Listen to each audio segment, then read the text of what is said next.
Je crois que ça reste les Jeux Olympiques au moment de l'athlétisme. Parce que sur une piste d'athlé, dans un stade d'athlé, il se passe plein de choses en fait, c'est jamais redondant. Il y a du saut en longueur, il y a du saut à la perche, il y a du 100 mètres, du 200 mètres, du 400, il y a du triple saut.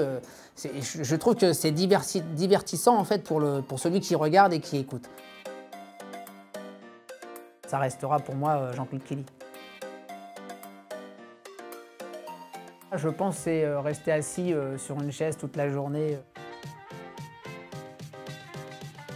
Soit Nicolas Canteloup ou Danny Boone.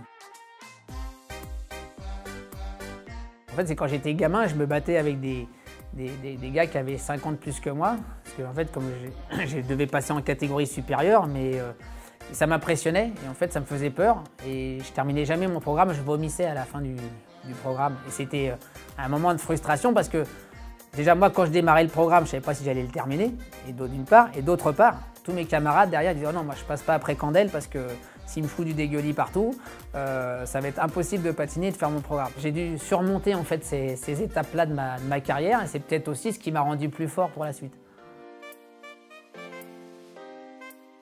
Je pense que c'est un petit peu ce que je fais avec Nelson, c'est-à-dire avec Nelson Montfort, c'est-à-dire être très complice au moment de l'ouverture des micros et des caméras et garder en fait chacun sa vie. Pourquoi? Parce que c'est justement quand on se retrouve au micro et à l'antenne que ce rapprochement se fait et se démontre et qu'il reste naturel.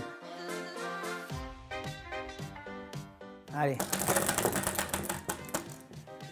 La roue, 10 000 € pour une question, une imitation de votre propre caricature. Ah bah oui, salut, c'est Candel, comme dirait Nicolas Canteloup avec Nelson Montfort, ou à l'époque des Guignols. Et ouais, qu'est-ce que tu veux ma poulette, tu veux venir faire un tour de patin pour que je te roule un patin?